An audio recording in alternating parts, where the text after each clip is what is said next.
Avant de plonger dans cette histoire incroyable, pensez à vous abonner à la chaîne et à activer la cloche. Ici, chaque récit a quelque chose à dire, et vous ne voudrez pas en manquer un seul.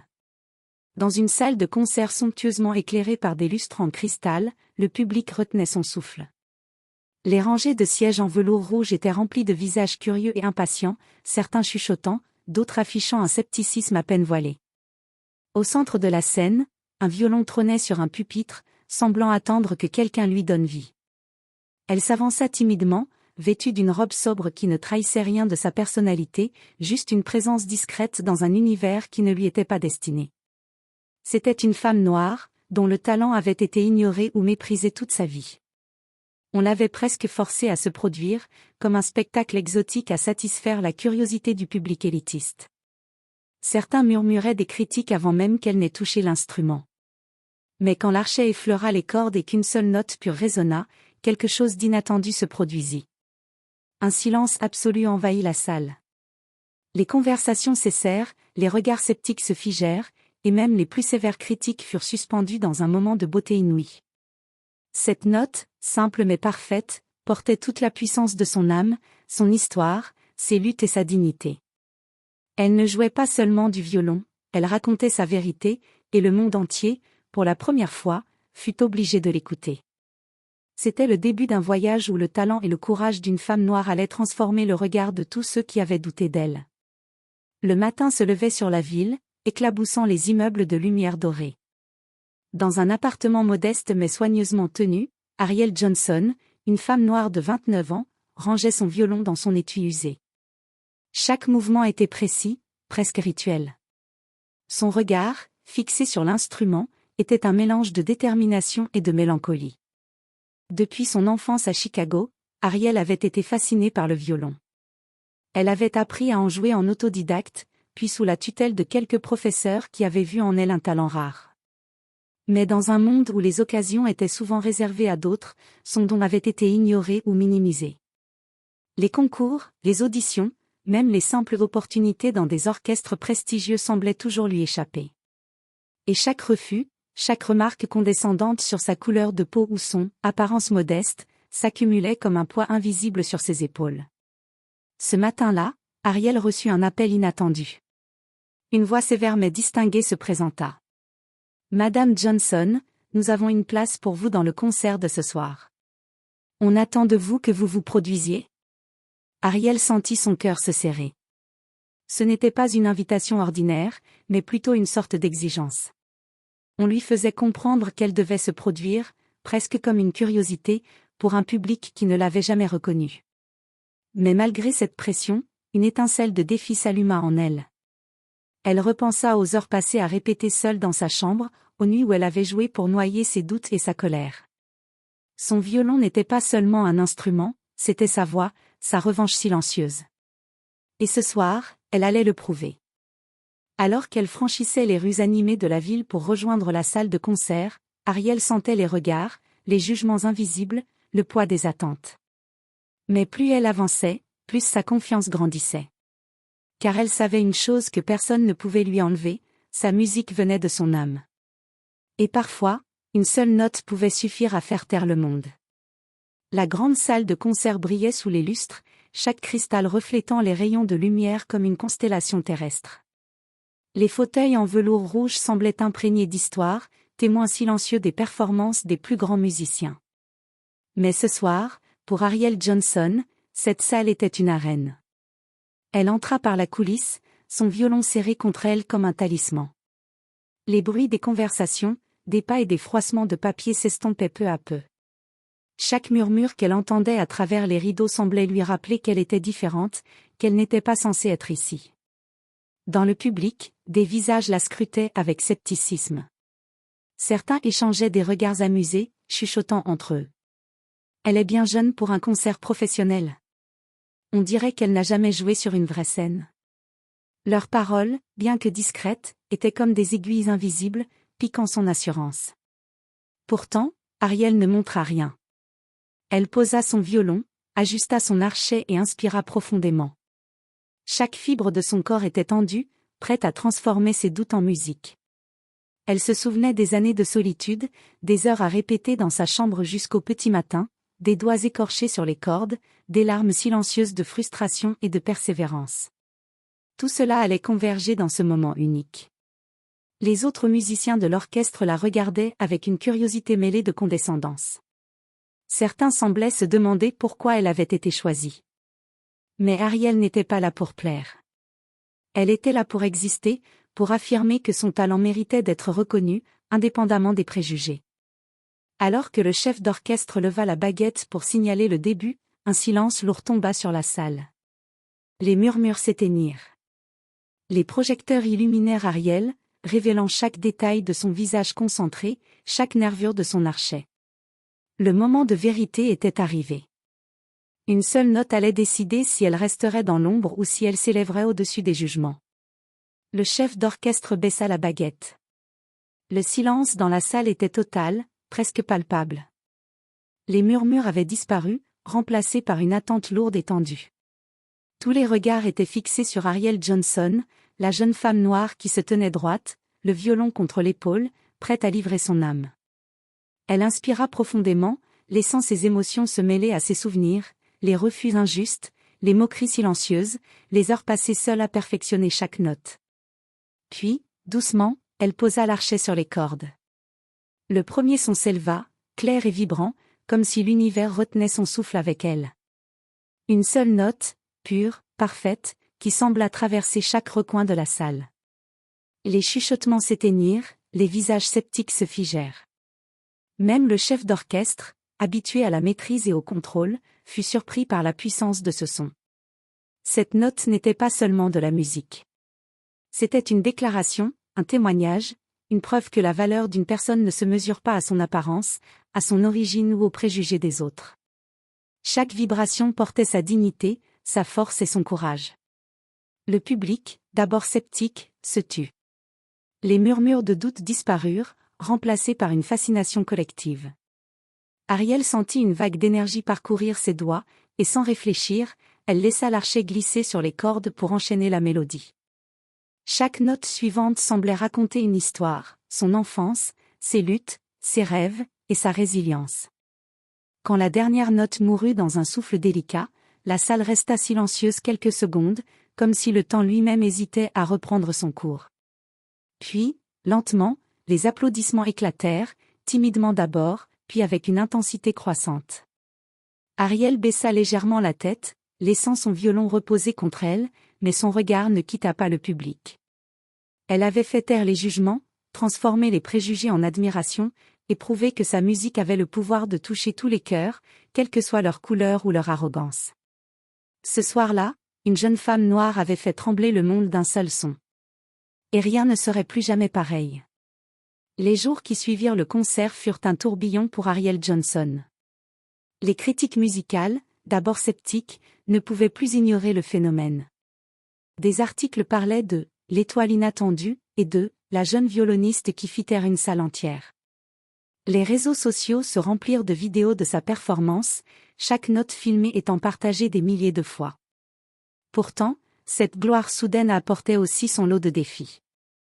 Dans le milieu classique, certains musiciens et directeurs d'orchestre, jaloux de son talent et irrités par son ascension rapide, commencèrent à répandre des rumeurs. On murmurait qu'elle n'avait pas le bon pédigré, qu'elle n'avait pas été formée dans les écoles prestigieuses, et que sa renommée n'était qu'un accident médiatique.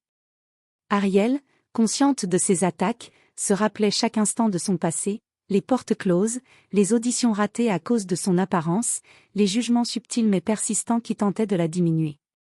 Elle savait que sa musique était sa seule arme, et elle se jura de ne jamais laisser les préjugés dicter son chemin. Malgré les critiques, des mentors et des alliés commencèrent à apparaître. Maestro Henry Caldwell, un chef d'orchestre respecté et reconnu pour son ouverture d'esprit, l'invita à rejoindre un projet ambitieux réunissant des musiciens de différents horizons. Il avait vu dans sa prestation non seulement du talent, mais une capacité à émouvoir au-delà des barrières sociales. Lors de sa première répétition avec l'orchestre, Ariel ressentit à nouveau ce mélange d'appréhension et d'excitation. Certains collègues la toisèrent encore, incapables de masquer leur scepticisme. Mais elle répondit par le langage qu'elle maîtrisait le mieux, la musique. Chaque note jouée révélait son assurance, sa sensibilité et sa maîtrise. Peu à peu, même les plus critiques ne pouvaient nier sa virtuosité. Et tandis que les échos de son violon résonnaient dans la salle de répétition, Ariel comprit une vérité fondamentale, sa voix ne se limitait pas à ses cordes. Elle avait le pouvoir de changer les perceptions, de briser les barrières et d'inspirer ceux qui, comme elle, avaient été ignorés ou sous-estimés. La gloire venait de frapper à sa porte, mais Ariel savait que le chemin serait long et semé d'embûches. Les jugements et les préjugés n'avaient pas disparu, mais elle était prête à les affronter, note après note. Quelques mois après son triomphe local, Ariel Johnson reçut une invitation qui allait marquer un tournant dans sa carrière, un prestigieux concours international de violon à Vienne, en Autriche. La nouvelle la remplit à la fois de fierté et d'appréhension. Elle savait que ce serait l'occasion de se mesurer aux meilleurs, mais aussi de se confronter à des jugements encore plus sévères, et souvent, biaisés. Dès son arrivée, Ariel sentit la tension qui régnait dans la salle de concours. Les couloirs étaient peuplés de jeunes prodiges venus des quatre coins du monde, chacun arborant son arrogance et sa confiance. Certains la regardèrent avec mépris, la jugeant outsider, différente, ou trop humble, pour rivaliser avec des élèves de conservatoires prestigieux. Parmi eux, Lucas van der Mee, un violoniste hollandais reconnu pour son talent et son arrogance, ne cacha pas son mépris. « Elle n'a pas l'air à sa place ici », murmura-t-il à ses compagnons, le ton empli de condescendance. Mais Ariel ne se laissa pas intimider. Elle connaissait sa valeur et savait que ses notes pouvaient parler là où les mots échouaient. Lors de sa première prestation, le silence enveloppa la salle. Ariel ferma les yeux un instant, se souvenant de toutes les épreuves qu'elle avait traversées, les refus, les moqueries, les regards sceptiques. Puis elle leva son archet. Dès la première note, un frisson parcourut le public. Sa musique était vivante, expressive, racontant une histoire de lutte, de courage et de beauté. Même Lucas, qui avait prévu de l'ignorer, ne put retenir un mouvement de surprise et de respect. Les juges, connus pour leur exigence impitoyable, échangèrent des regards admiratifs. Ariel n'était plus « différente » ou « outsider », elle imposait sa présence par la puissance de son art. À la fin de sa prestation, les applaudissements éclatèrent. Certains murmuraient encore, incrédules, mais la majorité était subjuguée. Ce concours international, censé être une arène de compétition stricte et élitiste, venait de devenir le théâtre de sa revanche silencieuse. Pour Ariel, ce moment confirmait une vérité essentielle, la musique ne se soucie ni de la couleur de la peau, ni du nom d'une école prestigieuse. Elle est le langage universel de l'âme, capable de renverser les préjugés et de révéler le génie là où personne ne s'y attendait. Mais la route ne faisait que commencer. Derrière les applaudissements se profilaient déjà de nouveaux défis, la jalousie, les rivalités et les intrigues du milieu musical, prêts à tester sa résilience et sa force intérieure. La renommée internationale avait ouvert les portes d'Ariel Johnson à de nouveaux horizons, mais elle avait aussi attiré l'attention de ceux qui voyaient en elle une menace. Dans les coulisses du concours de Vienne, les rivalités se manifestaient de manière subtile mais insidieuse. Certains concurrents murmuraient derrière son dos, d'autres tentaient de la déstabiliser avec des remarques voilées ou des gestes calculés. Lucas van der Mee, vexé par la réaction du public à sa première performance, n'hésitait pas à multiplier les provocations. Intéressant, pour quelqu'un sans formation classique, lança-t-il avec un sourire condescendant alors qu'ils se croisaient dans le couloir. D'autres jeunes prodiges, jaloux de l'attention qu'Ariel recevait, tentaient de lui imposer des horaires de répétition impossibles, ou de la distraire avant ses prestations. Mais Ariel avait appris à transformer la pression en force. Elle se concentrait sur sa musique, refusant de se laisser intimider par les jeux de pouvoir ou les préjugés. Ses doigts couraient sur les cordes avec une précision et une sensibilité extraordinaires, chaque note portant la force de sa détermination. Lors de la deuxième session du concours, Lucas et d'autres rivaux avaient espéré la voir trébucher. Mais lorsqu'elle entra sur scène, Ariel fut un calme parfait incarné. Le premier accord qu'elle joua fit à nouveau taire toute la salle. Les juges, impressionnés par sa maîtrise et son émotion, échangèrent des regards admiratifs. Même Lucas, qui devait la suivre quelques instants plus tard, ne put s'empêcher de reconnaître son génie. À la sortie de scène, certains concurrents s'étaient approchés pour tenter de la déstabiliser avec des questions sarcastiques ou des insinuations sur son parcours. Ariel, avec une dignité tranquille, répondit simplement par un sourire et un geste de gratitude vers le public et les organisateurs. Elle laissait sa musique parler à sa place. Cette journée marqua un tournant. Elle comprit que la jalousie et les manœuvres des autres ne pouvaient rien contre une passion authentique et un talent nourri par des années de persévérance. Ariel avait appris que la musique était plus qu'un art, c'était un bouclier contre le doute et la haine, un langage capable de transcender les barrières humaines. Alors qu'elle quittait la salle ce soir-là, Ariel se promit que quoi qu'il arrive, elle continuerait à jouer, à briller, et à imposer sa vérité au monde. Chaque note qu'elle produirait désormais serait une victoire sur l'injustice, la jalousie et les préjugés. Après ses performances remarquées au concours de Vienne, Ariel Johnson devint rapidement un nom sur toutes les lèvres. Les médias spécialisés publiaient des articles louant sa virtuosité, des critiques musicales réputées la décrivaient comme « un souffle nouveau dans le monde classique », et les réseaux sociaux ne cessaient de partager ses vidéos, atteignant des centaines de milliers de vues en quelques heures. Avec cette visibilité vint l'attention des mécènes et institutions prestigieuses. Des directeurs de salles de concert et des chefs d'orchestre du monde entier la contactaient pour des tournées, des collaborations et des enregistrements. Ariel, qui n'avait jamais imaginé voir son art reconnu à une telle échelle, se retrouvait confrontée à un choix délicat, accepter toutes ces opportunités ou rester fidèle à ses racines et à sa manière de vivre la musique. Parmi les propositions, l'une se démarquait, l'Orchestre symphonique de New York lui offrait une résidence pour plusieurs mois, une chance unique de se produire sur une scène mythique et de travailler aux côtés de musiciens de renommée mondiale. Le cœur d'Ariel battait à l'idée de ce rêve devenu réalité, mais elle savait aussi que la pression serait immense. Cependant, tout n'était pas rose. Avec la célébrité venait aussi la critique plus acerbe. Certains journalistes, incapables de dissocier son talent de sa couleur de peau ou de son parcours atypique, rédigeaient des articles sceptiques ou condescendants. Des rumeurs insinuant que sa carrière avait été artificiellement propulsée par des médias biaisés circulaient. Ariel apprit à faire face à cette double réalité, la reconnaissance et l'admiration d'un côté, la jalousie et les préjugés de l'autre. Mais elle gardait une règle simple, laisser sa musique parler, toujours. Chaque répétition, chaque concert, chaque note jouée devenait une réponse silencieuse à ceux qui doutaient d'elle. Un soir, avant un grand concert à New York, Ariel se tenait dans sa loge, regardant son violon comme on regarde un ami fidèle. Elle se souvint de toutes les fois où elle avait été ignorée ou sous-estimée, de tous les moments de solitude où seule la musique la soutenait. Et avec un souffle profond, elle sut que, peu importe la hauteur des projecteurs, son art resterait toujours authentique. Ce soir-là, elle allait jouer non seulement pour le public, mais pour elle-même, pour toutes les voix qui avaient été réduites au silence avant elle. La musique allait devenir son témoignage le plus puissant, et le monde allait enfin comprendre que le talent véritable ne se plie ni aux préjugés ni aux attentes. À mesure qu'Ariel Johnson gagnait en notoriété, elle comprit que sa musique pouvait être plus qu'une performance, elle pouvait devenir un vecteur de changement et d'inspiration.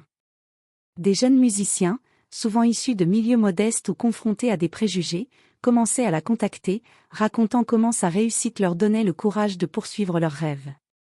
Un après-midi, alors qu'elle participait à un atelier de musique pour adolescents dans un centre culturel de Harlem, Ariel observa des enfants aux yeux brillants, certains jouant sur de vieux instruments abîmés.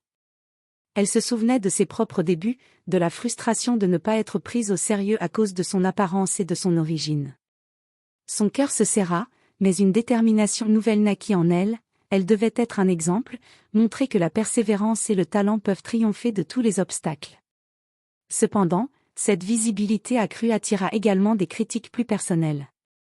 Des articles et commentaires insinuant qu'elle profitait de son histoire, ou qu'elle jouait la carte de la victimisation, circulaient.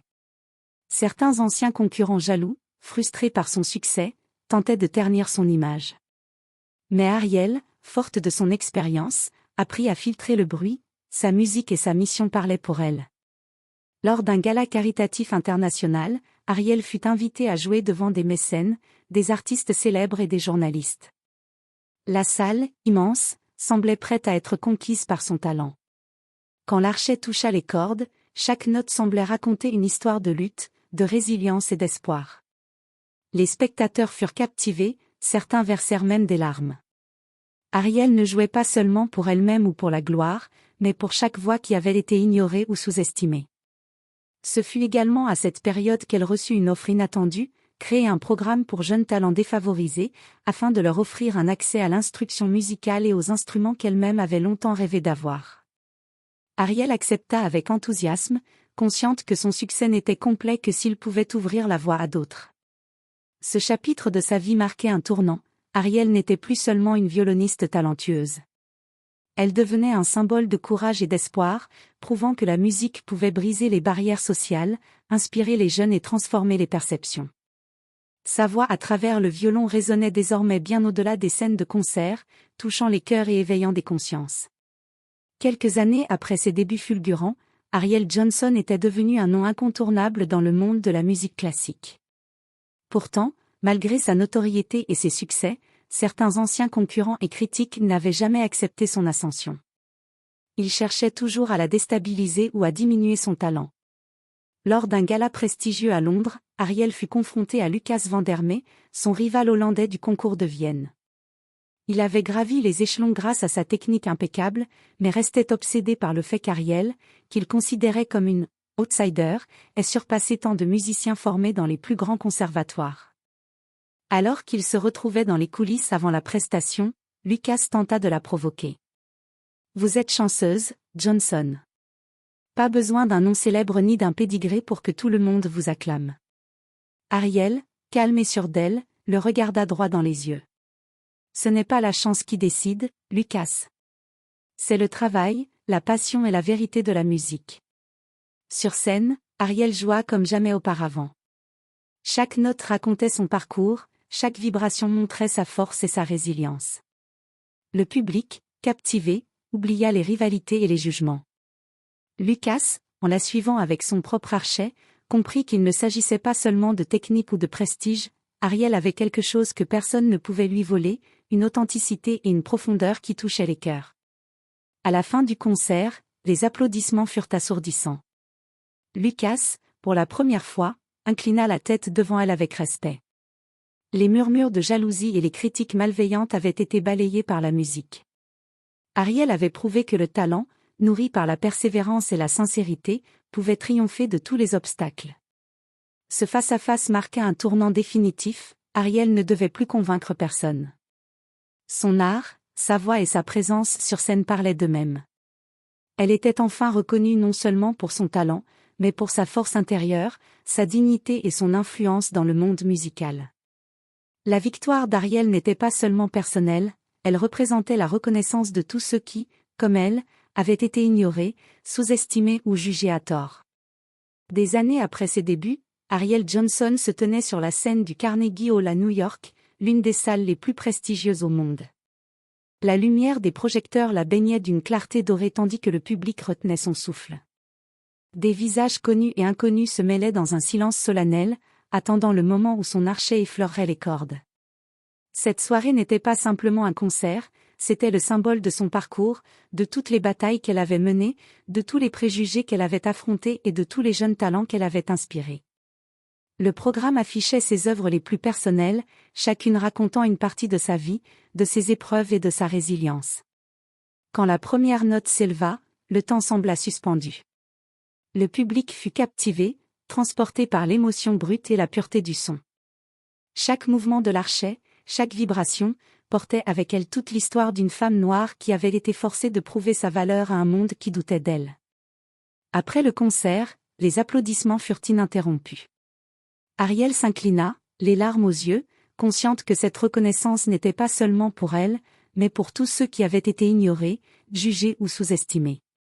Ses élèves, ses fans, ses mentors et même certains anciens rivaux se tenaient debout, admirant celle qui avait changé leur perception de la musique et du courage. Dans les coulisses, Ariel repensa à ce premier moment où elle avait touché son violon, à cette première note qui avait fait taire toute une salle. Elle comprit que cette note n'avait été que le début, le véritable héritage résidait dans la capacité de sa musique à inspirer, à élever et à transformer les vies.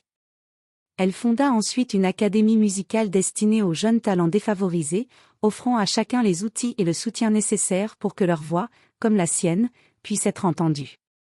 Ariel savait que sa plus grande victoire n'était pas seulement sur scène, mais dans l'influence qu'elle laissait derrière elle, une génération entière de musiciens capables de rêver, de lutter et de briller malgré les obstacles. Ainsi, la jeune femme noire qui avait autrefois été forcée de jouer devant un public sceptique devint un symbole éternel de talent, de courage et de résilience.